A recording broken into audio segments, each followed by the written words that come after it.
All right, so today we're going deep on emotional intelligence. Yeah.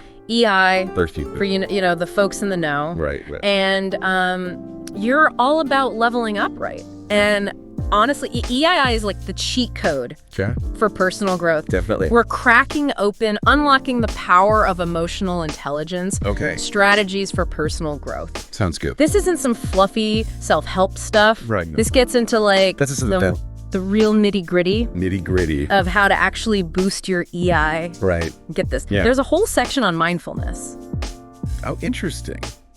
Which honestly surprised me. It's funny how mindfulness is often overlooked in the EI conversation. Right. Really is the foundation for so much of what we're talking about. Okay, so before we get too far ahead of ourselves, Sure. let's define what we're actually dealing with here. Okay. How does this document define E? I feel like everyone throws that term around. It's a buzzword. But what does it really mean in practice? Right. Yeah, it's become a bit of a buzzword. Yeah. But at its core, Yeah. EI boils down to being able to Yeah. recognize, understand, and manage Yeah. your own emotions effectively. Okay. But it doesn't stop there. Huh. It also involves recognizing those same things in other people, Okay. understanding their perspectives, empathizing with their feelings, Yeah. and even influencing their emotions in a positive way. Hold on. It's a lot more nuanced than just being nice. Influencing emotions sounds a bit Okay. manipulative. Like Right. some kind of Jedi mind trick. Uh-huh. I'm not sure I'm comfortable with that part. Yeah, no, that's a valid concern. Yeah. And it's important to be aware of the ethical implications. Right. But think of it this way. Okay. We're always influencing each other's emotions, I guess so. whether we realize it or not. A simple smile can brighten someone's day, right? Sure. EI is about doing it consciously and ethically, with the aim of creating positive outcomes for everyone involved. Okay, that makes more sense. Yeah. But why should someone who's focused on personal growth care about this? Right. How does EI actually translate into, tangible benefits in real life? Well, think of EI as a skill set Okay. that amplifies your success Uh-huh. in practically every area of life. Okay. This document highlights stronger relationships, Yeah. smoother conflict resolution, Okay. and even achieving personal and professional goals. Got it. When you're more in tune with your own emotions, Yeah. you're less likely to be hijacked by them. And when you understand other people's emotions, Right. you can navigate those tricky social situations Okay. with more grace and effectiveness. Right. It's like having an extra layer of understanding in all your interactions. So EI isn't just about avoiding meltdowns. It's about understanding yourself Man. and others so well Yeah. that you can actually achieve more. That's pretty cool. Yeah. But I have to admit, some of this feels a little intimidating. Okay. I mean, are we just supposed to become Right. emotion-reading robots? Not at all. Okay. This document actually dives into some common challenges Okay. people face when building E. Right. It can be tough to identify your triggers, Yeah. manage those big feelings, especially under pressure, and truly grasp another person's perspective Right. when it's different from your own. Yeah. It's a process and it requires practice. Well, that makes me feel better. Good. I'm definitely not perfect at any of that. Of course not. So let's talk strategy. Okay. What's the first step towards leveling up our E? Yeah. What does this document recommend? It all starts with self-awareness. Okay. And one powerful technique they recommend is journaling. Journaling. Yeah. Seriously, I Yeah. thought that was just for angsty teenagers Right. and people writing memoirs. Yeah. How does that fit into E? Think of it as a way to decode your emotional patterns. Okay. Let's say you have a stressful day at work Mm-hmm. and you find yourself snapping at your partner later that evening. Oh, yeah. Journaling about that experience. Okay. Focusing on identifying the specific emotions Yeah. you felt throughout the day Mm-hmm. can help you connect the dots. Okay.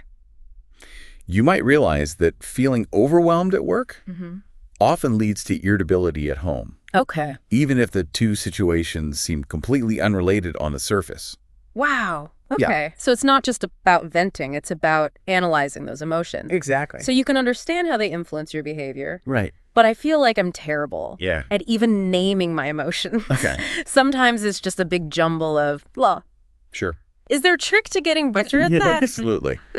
The document emphasizes the power of Yeah. increasing your emotional granularity. Emotional granularity. Yes. Okay. That's just a fancy way of saying that the more specific you can be about your emotions, Mm-hmm. the more effectively you can manage them. Okay. Instead of just saying, I feel bad, try to pinpoint it. Okay. I feel frustrated or I feel anxious about. The more precise you are, the more insights you'll gain. Interesting. Yeah. So it's like building a vocabulary for your feelings. Exactly. The more words you have, the more nuanced your understanding becomes. Right. Okay. I'm starting to see how powerful this could be. Yeah. What's next on the EI training montage? Well, this is where it gets really interesting. Oh. The document recommends practicing mindfulness. Mindfulness can be a real game changer when it comes to EA. You know, I've tried those meditation apps. Yeah. And I always end up thinking about my grocery list or that weird dream I had last night. Right. Is that normal? It's a practice. Yeah. It's not always easy. Right. Especially in our constantly distracted world. Yeah, exactly. But the document offers a really interesting perspective. Okay. It suggests that instead of trying to force your mind to be blank, you can simply observe those thoughts and feelings. Okay. As they arise, like clouds passing through the sky. Oh, okay. You don't need to judge them or get caught up in them. Right. Just acknowledge them and let them go. Huh. I never thought of it that way. Yeah. So it's more about observing those mental squirrels running around. Exactly. Rather than trying to cage them. Right. How does that help with E? Okay. I'm still not seeing the connection. Think of it this way. Okay. When you're more aware of your emotional state in the moment, you're less likely to be controlled by it. Okay. Let's say you're in a tense meeting. Okay. And someone makes a snarky comment. Oh, yeah. That normally sends you into a spiral of anger. If you're practicing mindfulness, you might notice that feeling of anger arising. Okay. But instead of immediately reacting, you have a choice. You can take a breath, observe the feeling, and choose a more constructive response. So it's like mindfulness gives you that pause button, that space to choose how you want to respond instead of just reacting on autopilot. Yeah. That's pretty powerful. It is. But I'm also curious about that whole empathy thing. Sure. Is that something you can actually practice? Yeah. Or are some people just naturally more empathetic than others? So this document makes a distinction between two types of empathy. Okay. Which I think is really insightful. Okay. Cognitive empathy is about understanding someone else's perspective, even if you don't necessarily feel their emotions. Right. Affective empathy is about actually feeling what they're feeling. Okay. Mirroring their emotional state. Got it. And both types can be developed through practice. Okay, hold on. Yeah. So if my friend is going through a tough breakup, cognitive empathy would be understanding that they're heartbroken. Even if I haven't experienced that myself. Exactly. But effective empathy would be actually feeling that heartache with them. Exactly. Okay. And the document suggests that one of the best ways to develop both types of empathy is through active listening. Right. The whole be present, ask open-ended questions, don't interrupt thing. Exactly. But I can be a terrible listener, especially when I feel like I need to offer solutions. Right. Or fix things for people. I think that's a common struggle. Yeah.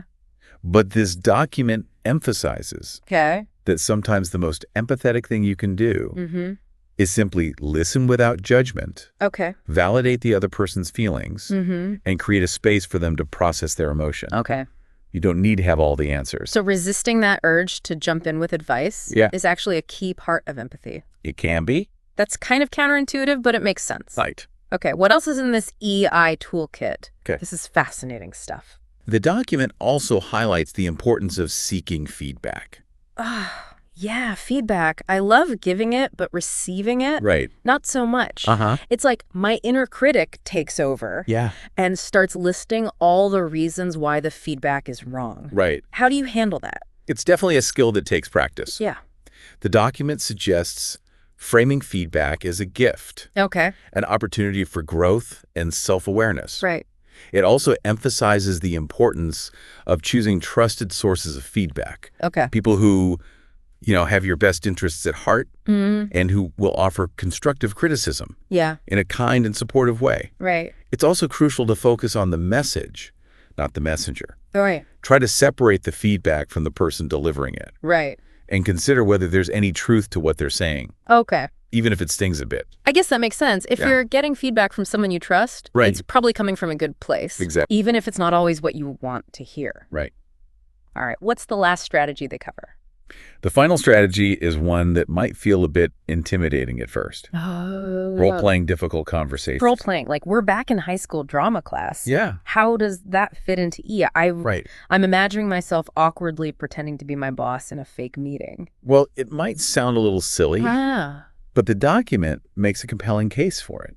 Okay. Think about a situation that always triggers Yeah. a strong emotional response in you. Okay. Maybe a conflict with a coworker. Right. Or a difficult conversation you need to have with a family member. Mm-hmm. By role-playing that scenario beforehand with a trusted friend or colleague. Okay. You can actually practice different approaches. Mm-hmm. Experiment with your tone of voice. Right. And work through those emotional triggers in a safe environment. So it's like a dress rehearsal for real life. Exactly. That actually makes a lot of sense. By practicing those tricky conversations in advance, you're less likely to get caught up in the heat of the moment and react in a way you'll regret later. Exactly. It's like you're building that emotional muscle memory. Right. But how do you choose the right scenarios to role play? That's where self-awareness comes in. Okay. Think about situations that consistently trigger strong emotions for you. Okay. Patterns you've noticed in your own behavior. Maybe you tend to shut down during conflicts. Right. Or avoid difficult conversations altogether. Yeah. By role-playing those specific scenarios. Okay. You can develop strategies for handling them more effectively in the future. That's brilliant. Yeah. It's like turning those dreaded situations into opportunities for growth. Exactly. You're not just avoiding them. Right. You're actively working to improve your response. Yeah. Okay, we've covered a lot of ground here. We have. Is there anything else in this document that really stood out to you? I was really struck by how the document emphasizes that IA isn't just about mastering a set of skills. It's about cultivating a mindset of continuous learning and growth. What do you mean by that? It's about being open to feedback. Okay. Recognizing your own blind spots and understanding that emotional intelligence is a journey. Okay. Not a destination. Right. It's something we're constantly developing and refining throughout our lives. So it's not about being perfect. No. It's about being willing to learn and grow. Exactly. That's actually really encouraging. Yeah. I think sometimes we get so caught up in the idea of mastering something that we forget about the importance of the process itself. Exactly. And the document makes the point that embracing that growth mindset is actually a key part of developing E. It is. I love that. Yeah. Okay, before we move on to the final part of our deep dive, Sure. I have a question that's been bugging me. We've been talking about EI as this individual skill set, but what about the role of culture? Does the way we express and manage emotions differ across cultures? Yeah. And if so, how does that impact our understanding of EI? That's a fascinating question. Yeah. And it suggests that there's a whole other layer to EI that we haven't even touched on yet. Yeah. It's interesting to think about, how cultural norms could shape the way we express and interpret emotions. Right, like what's considered appropriate. Yeah. Emotional expression in one culture might be totally different in another. Wow, that's a great example. Yeah.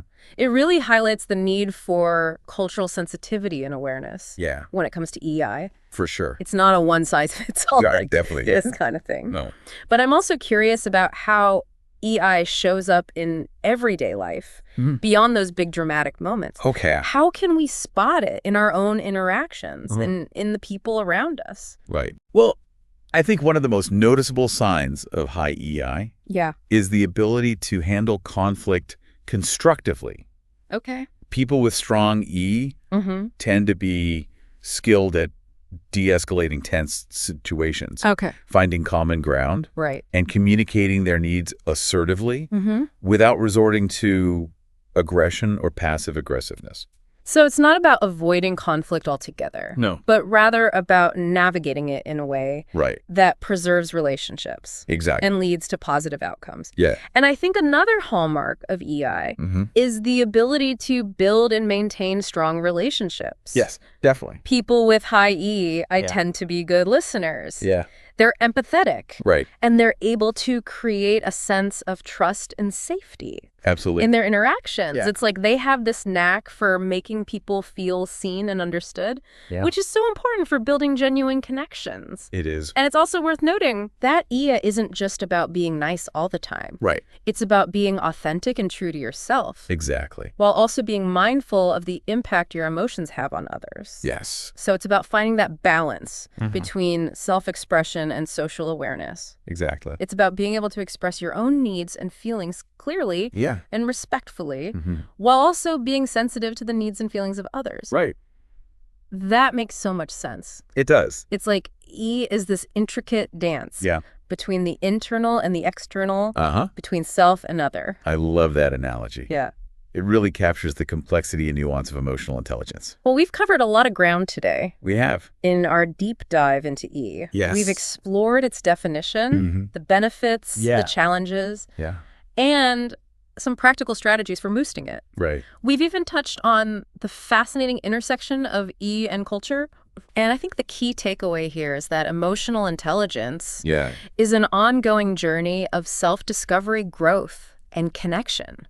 It is. It's about developing self-awareness, honing our empathy skills, and learning to navigate the complex world of emotion with more skill and grace. I couldn't have said it better myself. It's been a fascinating exploration. It has been. And I hope our listeners feel inspired to continue their own EI journeys. Me too. Remember, it's not about perfection. Right. It's about progress. Exactly. Every step you take towards strengthening your emotional intelligence is a step towards a more fulfilling and meaningful life. Beautifully said.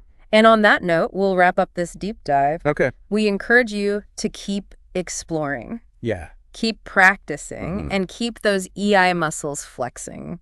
Sure. Until next time, happy learning.